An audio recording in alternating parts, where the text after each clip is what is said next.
अस्सलाम वालेकुम दोस्तों। इस वीडियो में हम ऑटोमैपर को इम्प्लीमेंट करेंगे अपने क्लीन आर्किटेक्चर प्रोजेक्ट के अंदर। तो इसमें देख लेते हैं व्हाट इज ऑटोमैपर। ऑटोमैपर क्या चीज़ है? AutoMapper is the most common library used to map one object to N other.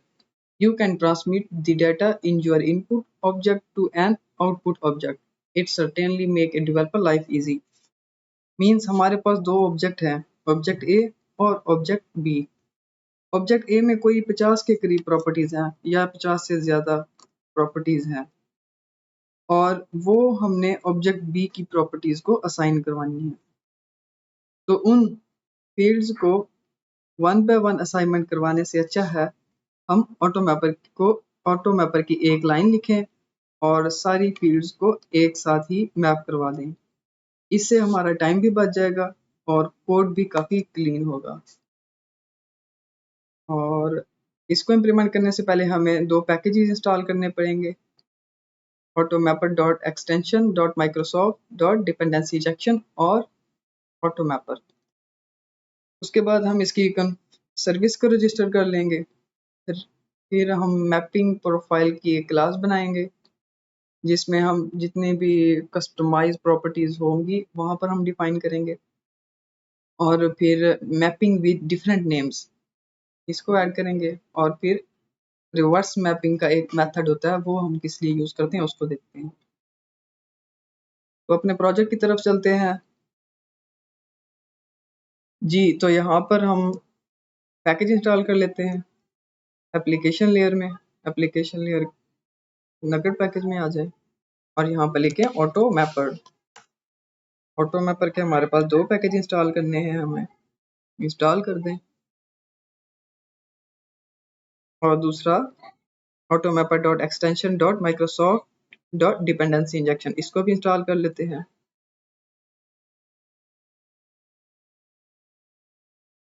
जी। इनको इंस्टॉल करने के बाद हम इसकी रजिस्ट्रेशन करवा लेते हैं, क्योंकि ये पैकेज हमने एप्लीकेशन लेयर में इंस्टॉल की है तो इसकी रजिस्ट्रेशन भी हम यहाँ पर ही करवा लेते हैं। रजिस्ट्रेशन करवा लेते हैं सर्विस डॉट एड ऑटोमैपर और ऑटोमैपर में हम पास कर देंगे assembly dot gate executing assembly. इसको मैं कॉपी करता हूँ और यहाँ पर पेस्ट कर देता हूँ।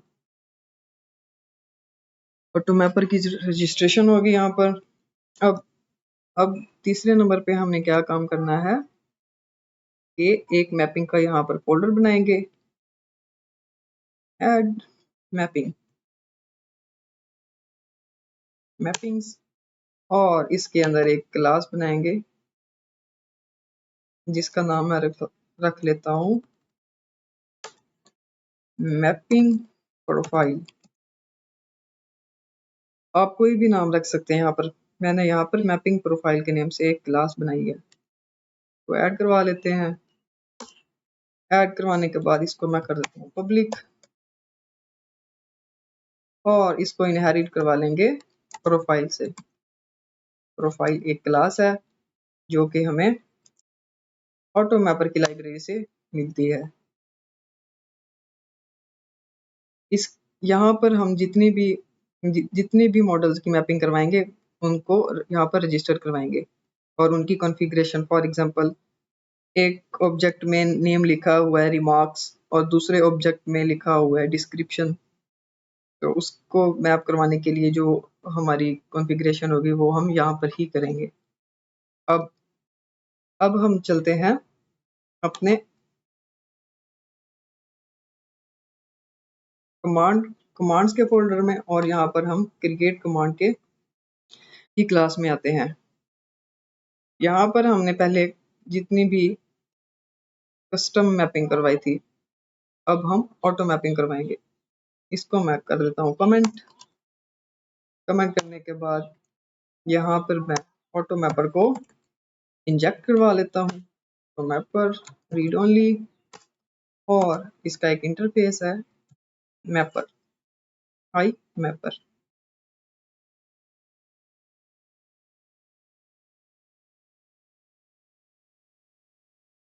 और इसका नाम रख लेते हैं मैपर और इसको कंस्ट्रक्टर में इंजेक्ट करवा लेते हैं, कंट्रोल डॉट और फिर इंजेक्ट। यहाँ पर भी हो गया और यहाँ पर भी। इसको करते हैं कॉपी पेस्ट डॉट मैप, इसको मैप करवाना है।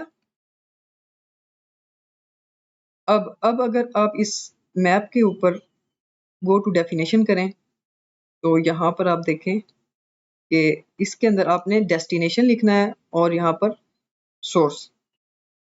डेस्टिनेशन मतलब कि आपने किसको वैल्यू असाइन करवानी है। हमने प्रोडक्ट को असाइन करवानी है, इस प्रोडक्ट को, क्योंकि यहाँ पर देखें आप प्रोडक्ट में हम असाइन करवा रहे थे जो रिक्वेस्ट में वैल्यूज आई थी। तो यहाँ पर हम इसको कॉपी करते हैं प्रोडक्ट और यहाँ पर लिख लेते हैं प्रोडक्ट और फिर यहाँ पे सोर्स लिखना है कि डेटा किस जगह से आ रहा है। मैं कहता हूँ इधर से आ रहा है, इसको मैं कॉपी करता हूँ और यहाँ पर पेस्ट करने के बाद ये इसको मैप करवा देगा और मैप करवाने के बाद रिटर्न करवाएगा डेस्टिनेशन। डेस्टिनेशन हमारा क्या है, प्रोडक्ट, ये वाला प्रोडक्ट। तो अब हमें इसका इंस्टेंस भी क्रिएट करने की जरूरत नहीं हुई और ये सारी चीजें भी करवाने की जरूरत नहीं हुई। ये 4 लाइनों के बजाय हमने एक ही लाइन लिखी है और इसको इसने मैप करवा दिया है। अब यहाँ पर हम लगाएंगे डिबगर और डिबगर लगाने से पहले हम यहाँ पर भी डिफाइन करेंगे इसको कि हम इसको कौन सी क्लास को किस क्लास के साथ मैप करवाना है। यहाँ पर लिखेंगे क्रिएट मैप, इसके ऊपर करते हैं, सॉरी यहाँ पर पहले बनाएंगे कंस्ट्रक्टर CTOR कंस्ट्रक्टर और कंस्ट्रक्टर के अंदर हम लिखेंगे क्रिएट मैप।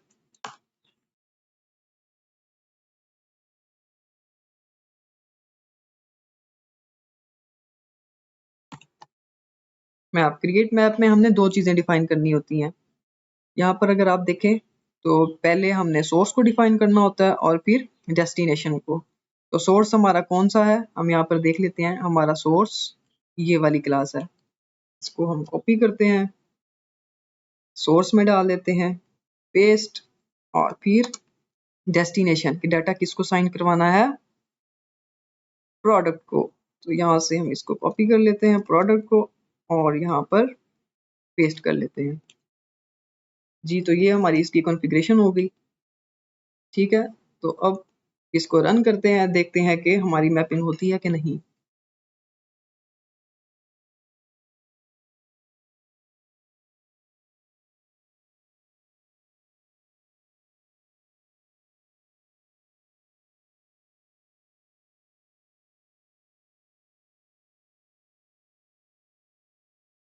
हमने मैपिंग कौन सी करवाई है, क्रिएट प्रोडक्ट की। तो यहाँ पर आएंगे क्रिएट प्रोडक्ट, ट्राई आउट और इसको नाम दे देते हैं माई न्यू लैपटॉप। डिस्क्रिप्शन में हम लिख लेते हैं this is auto mapper test. Rate में हम लिख लेते हैं 50,000 और इसको करते हैं एग्जीक्यूट। एग्जीक्यूट करवाने के बाद हम देखते हैं रिक्वेस्ट में क्या आया है। ये तीनों चीजें हमें रिक्वेस्ट में मिल गई हैं। अब हम करते हैं स्टेप ओवर, ये स्टेप ओवर करते हैं, देखते हैं कि यहाँ पर इसको डाटा मिला है कि नहीं। 3 चीजें हमने रखवाई थी रिक्वेस्ट के अंदर, रेट मैप हो गया, नेम मैप हो गया और डिस्क्रिप्शन भी मैप हो गई। इसको करते हैं एग्जीक्यूट। तो एग्जीक्यूट होने के बाद डाटा इंसर्ट हो गया और देखते हैं कि दिस माय न्यू लैपटॉप वाला डाटा आया है कि नहीं। Right out execute, oh my new laptop का यहाँ पर डाटा हमें फैच हो गया है। अब फॉर एग्जांपल इस तरह का सिनेरियो आता है हमारे पास कि यहाँ पर हमारे पास डिस्क्रिप्शन नहीं, यहाँ पर हमारे पास लिखा हुआ है रिमार्क्स और इस क्लास के अंदर लिखा हुआ है डिस्क्रिप्शन। गो टू डेफिनेशन करते हैं, यहाँ पे लिखा हुआ है डिस्क्रिप्शन।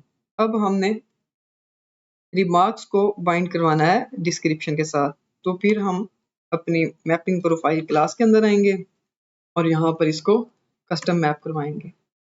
इसका एक मेथड होता है dot for member. For member के अंदर हमने पहले लिखना होता है डेस्टिनेशन। तो डेस्टिनेशन हमारा कौन सा है, डेस्टिनेशन की क्लास प्रोडक्ट की है, तो यहाँ पर लिख लेते हैं डेस्टिनेशन का ऑब्जेक्ट बना लेते हैं ऑब्जेक्ट। तो यहाँ पर हम डेस्टिनेशन लिख लेते हैं, आप कुछ भी नाम दे सकते हैं, मैं यहाँ पर डेस्टिनेशन के नाम से बना रहा हूँ destination such that destination dot कौन सा नाम है डिस्क्रिप्शन। डिस्क्रिप्शन को हमने किसके साथ मैप करवाना है, सोर्स के रिमार्क्स के साथ। वो डेफिनेशन इसके साथ हमने इसको मैप करवाना है। लिखते हैं सोर्स, मैं यहाँ पर सोर्स लिख लेता हूँ, आप यहाँ पर कोई भी नाम लिख सकते हैं। सोर्स डॉट मैप फ्रॉम होता है मैप फ्रॉम, और इसके अंदर लिख लेते हैं src सच दैट, और सोर्स में हमारे पास कौन सी प्रॉपर्टी थी रिमार्क्स की, लिख लेते हैं src dot remarks.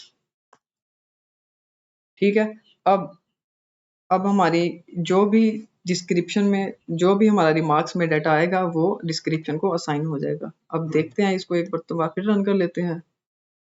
Run, error आ गया है, देखते हैं क्या एरर है। ओ अच्छा, एक ब्रैकेट एक्स्ट्रा लगी हुई है। सेव करते हैं, दोबारा रन करते हैं।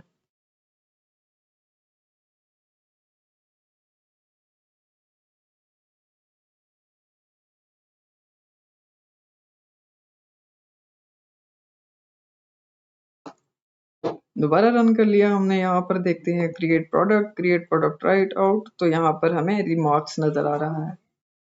और अब हम यहाँ पर लिख लेते हैं test2, और यहाँ पर लिख लेते हैं टेस्ट रिमार्क्स, और यहाँ पर इसका रेट लिख लेते हैं 3000। तो करते हैं एग्जीक्यूट, और यहाँ पर देखते हैं रिक्वेस्ट के अंदर हमारे पास रिमार्क्स में टेस्ट रिमार्क्स आ गए। अब देखते हैं यहाँ पर इसको वो ऑटो मैप करता है कि नहीं, क्योंकि हमारे पास प्रोडक्ट में डिस्क्रिप्शन था, तो डिस्क्रिप्शन में ऑटो मैप हो गया। और इसको हम एग्जीक्यूट करते हैं और कंटिन्यू करते हैं। कंटिन्यू करने के बाद इसको देख लेते हैं कि डाटा इंसर्ट हुआ जो हमने, तो जी बिल्कुल डिस्क्रिप्शन में हमारे पास टेस्ट रिमार्क्स आ रहा है। अब एक और फंक्शन होता है यहाँ पर हमारे पास, इसको मैं स्टॉप करता हूँ और मैपिंग प्रोफाइल में आता हूँ, और यहाँ पर एक और फंक्शन होता है कि इसको रिवर्स मैप करवा दो dot reverse map. Reverse map का ये मतलब होता है कि ये वाला हमारा सोर्स है ना, और ये वाला टारगेट, मीन्स के सोर्स और डेस्टिनेशन। यहाँ पर हमने सोर्स डिफाइन करना होता है और यहाँ पर डेस्टिनेशन। तो अगर रिवर्स मैप का फंक्शन यहाँ पर हम लिख लेंगे तो ये वाला हमारा डेस्टिनेशन बन जाएगा और ये वाला सोर्स बन जाएगा। इसके ऊपर अगर मैं आपको डेफिनेशन इसकी दिखाऊं तो आपको यहाँ पर पता चल जाएगा कि यहाँ पर हमारा डेस्टिनेशन है और यहाँ पर सोर्स है। जैसे पहले हमारे पास यहाँ पर सोर्स होता था, यहाँ पर डेस्टिनेशन। बस इतनी सी इसकी कॉन्फ़िगरेशन है। अब आपके पास जितनी भी आपने मैपिंग करवानी होगी, आप यहाँ पर 1 बाय 1 डिफाइन करते जाएंगे और उसको मैप करवाते जाएंगे। इसको हम रिमूव कर देते हैं यहाँ से, तो हमारा टोटल 4 लाइनों का कोड बन गया। उम्मीद है ऑटो मैपर की आपको काफ़ी हद तक समझ आ गई होगी। वीडियो अच्छी लगी हो तो कमेंट्स और लाइक ज़रूर कीजिएगा। मिलते हैं अगली वीडियो में।